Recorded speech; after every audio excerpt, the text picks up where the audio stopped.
So this prison story is about when I found out my cellmate was a homosexual in a chomo. So it was around 1 o'clock in the morning, and I just couldn't sleep. I couldn't sleep at all. So I get up and I go to the sink and get some water. So my cellie, his name is Derek. I'm like, hey, D, you still up? He was like, yeah, I'm up. I said, hey, man, what did you do to get in here, man? Like, what you do? We've been in here for a whole year together now. Like, what's up? What you do to get in here? He was like, man, bruh, it wasn't. I don't really want to talk about it. I said, man, we've been in here for a whole year, man. He was like, man, Dante, all due respect, man, I really don't want to talk about it. But like, all right. So I laid back down. I'm going to say maybe about 20 minutes ago by. He was like, hey, Dante, you up? I said, yeah, I'm up. He was like, you can't sleep? I said, no, I can't sleep neither. He was like, oh. He was like, man, you want to know why I'm locked up for real, for real? I was like, yeah, what's up? What happened? He was like, look, man. So back when he was 12 years old, he said that his mama, as far as he could remember, was a madam. And for those that don't know what a madam is a woman pimp. So he said, as far as he can remember, since 12 years old, his mama would just have women all throughout the house. And John's tricks will be going to the house and they'll just be messing around. So he said he always been around, women, like, ladies of the night. So he said when he turned 14, his mama had 3 of these lady of the nights, take care of him, if y'all know what I mean. So he said when that happened, something unlocked.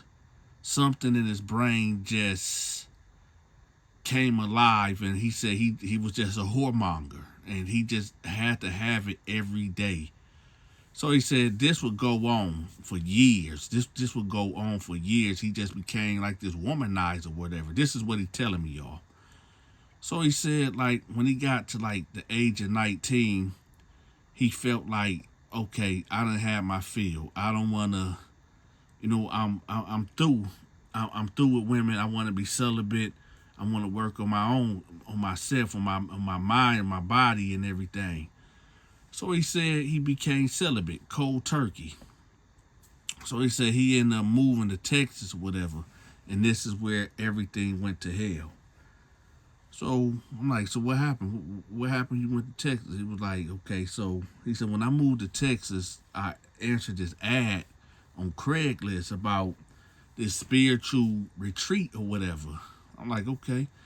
So he said, I said, well, what was that about? He was like, well, they were basically saying that they'd pay for food, your lodging, and everything, and all you have to do is just come.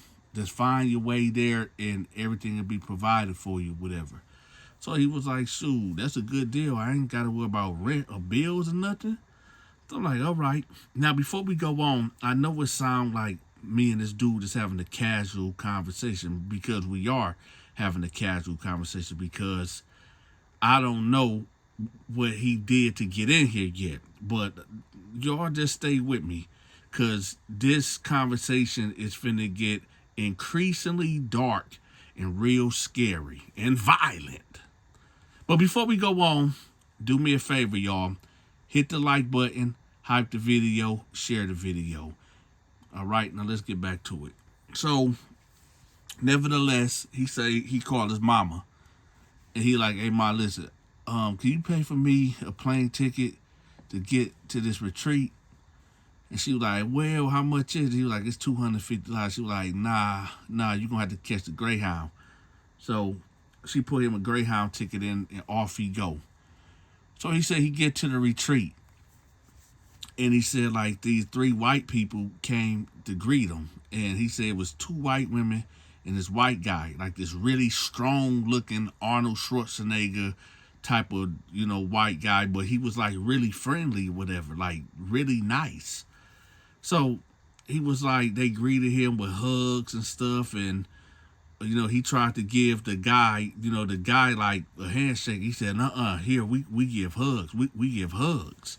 So he said he gave him a big old hug. Like, he was like, hey, man, you kind of breaking my bones, man, whatever. So he said they get in this golf cart, whatever, and they drive to this big old open cabin. He said, man, Dante, the scenery was so nice, man. It was just so beautiful. This big old huge mansion cabin. You got this big old lake right here. You got these rolling hills over there. It just seemed so peaceful, but it felt kind of weird also. I said, okay. So he said when he get there and they actually go in, he said it's like 100 white people up in here. I said, what? It was like, yeah, it was about like 100 white people. Like, it wasn't no black people in it. It was just me. I was the only black person, but they didn't treat me weird or nothing. But it did feel eerie than a mug because, like I said, it wasn't no black people in here at all. So he was like, everybody like turned and looked at him, but everybody was like had smiles on their faces and stuff. So he was like, the guy that greeted him, the big muscular dude, was like, hey y'all, this is so such and such, and this is where he came from. Y'all are, show him some love. So he said everybody got up and came up to him. Over 100 people was giving him a hug and said, we love you, you're welcome, and all this and that. He said, man, Dante, I felt so weird, man. I just felt so weird. Like, I never felt that way before at all. So he said that the guy, the main guy, the big muscular guy, he said that he's going to assign 2 people to show him around the campground or whatever. So these 2 white women, take him and they said, okay, we're finna show you the grounds or whatever. So he said that he went around the grounds or whatever, and he said that when they got like maybe 10 minutes away, like in the forest or whatever, the 2 white women just came on to him and basically, y'all know, they basically they sexualized him. Yeah, we gonna say that. And he said he was stunned, like he didn't see that coming.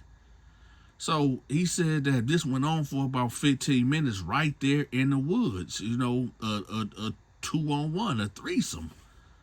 So he said when they got done, they was like, okay, we're going back now.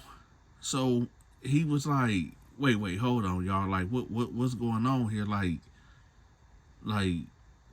what y'all into? And they was like, well, we love you, and this is how we show our love, right? So he's like, oh, okay. So he said they go back to the cabin, whatever.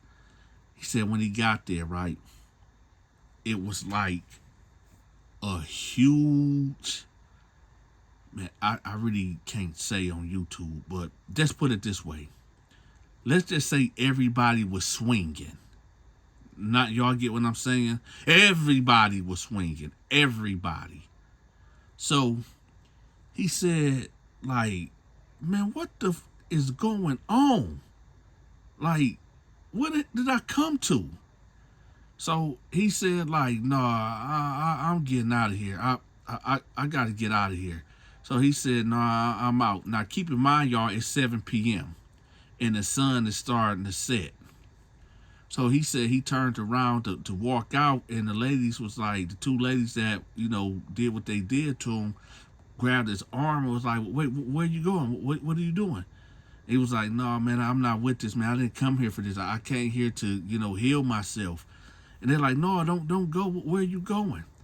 So he was like, no, get off me. So he said he tried to walk out, and then that big dude came out of nowhere and put his hand over his mouth, and he had like a rag, that knockout stuff that make you go unconscious. So he said it just happened just like that. Boom. And he said he was knocked out cold. What I'm about to tell y'all next, I can't say with 100% that this is true. I can't say that this happened or it didn't happen. Y'all just have to let me know in the comment section. But before we go on, y'all know what time it is. We got to do the question of the day. All right? The question of the day is this, y'all. Who is better, Michael Jackson or Chris Brown? Y'all think about that long and hard. Michael Jackson or Chris Brown? Let me know in the comment section. Let's continue the story. So, he said he woke up. He woke up outside on the grass, right? Butt naked, no clothes on. So, he like, what the hell happened? So he said he get up, right? And he's like right outside of the cabin. Now, keep in mind, y'all, this I guess I should have described the cabin for y'all. This ain't no cabin in the woods where it's like a little rinky-dink cabin. No, this is like a huge mansion cabin type house, right? I guess you could say it's like maybe 5,000 square footage. So this is a big house. Well, a big cabin, whatever. But it's like 1 o'clock in the morning. He really didn't know what time, but he just know it was late. And he outside naked outside of the cabin. So he said he get up and he like, what the hell happened? So he said he noticed like a light was, like an orange light was flickering off in the distance. So he like, man, what the hell going on? So he said like, he had this big fear that came on him. He was like, no, hell no, hell no. So he was like, man, where the fuck is my clothes at? So he said he creep up there on the stairs to get to the cabin. He noticed nobody was in there. So he go in there. Now his eyes and all his senses is coming to him. So he fully aware of what's going on. He see all them people, about 100 of them people was off in the distance doing something that's a big old bonfire, right? So he like, man, these people is crazy. So he go in there, right? And he go look in the room. So he find the room and it's clothes in there. So he put these clothes on. They not his clothes though. Found some blue jeans, a white t-shirt, right? Some sandals. So he put them on. So he said he started looking for a phone. There ain't no phones there, nothing, right? No type of communication to get access to the outside world, right? So he said he started hearing noises, like people start coming back in the house or whatever. So he was like, man, no, these people ain't meaning me no good. These people don't mean me no good at all, right? So he said he trying to hide. And he hear a voice that say, we know where you at. Just come on out. Come on out. And he like, what? And it was like, we know where you at. You're hiding on the side of the bed. And he like, how the fuck do they know that? And then he look up and he see there's a camera right there. So the voice again say over the intercom or the camera like, come on out, because if I got to come get you, it's going to be way worse. So he like, man, what the... So he said that he seen a pencil on his desk, so he grabbed it, right? And he slowly opened the door. And he said that big dude was at the end of the hallway. And he was like, come on, man, let's go. And the big dude turned his back and started walking. So he like, hey, man, what the hell going on, man? What did you do to me, man? Why did y'all do that to me? And the big dude just kept walking, ignoring him. So he said he started following the big dude.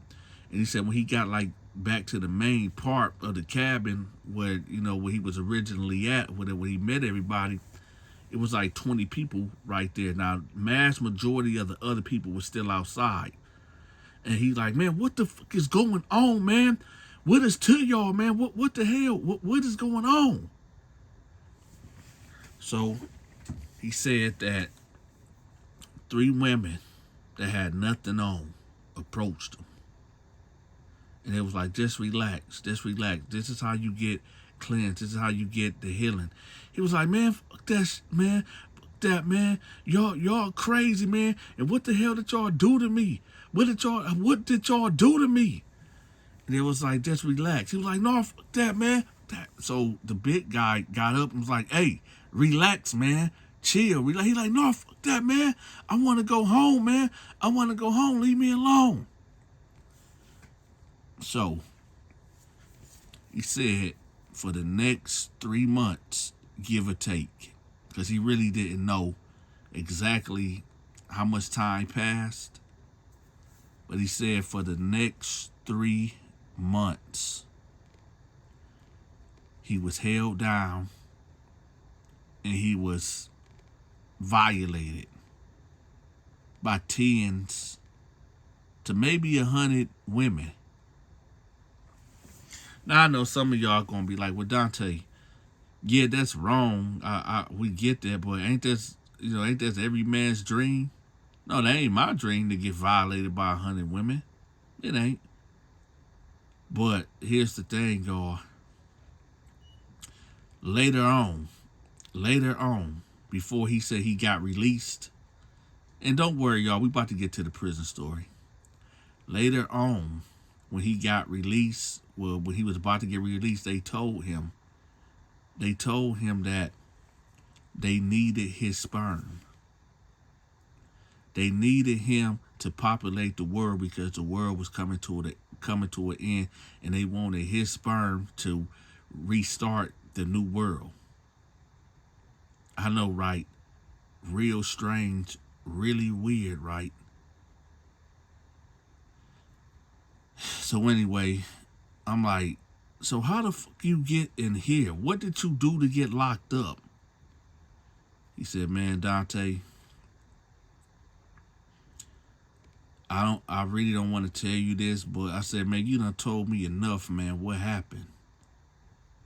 He said, well, listen, it wasn't just grown women that came in there and violated me. I said, what? He was like, yeah.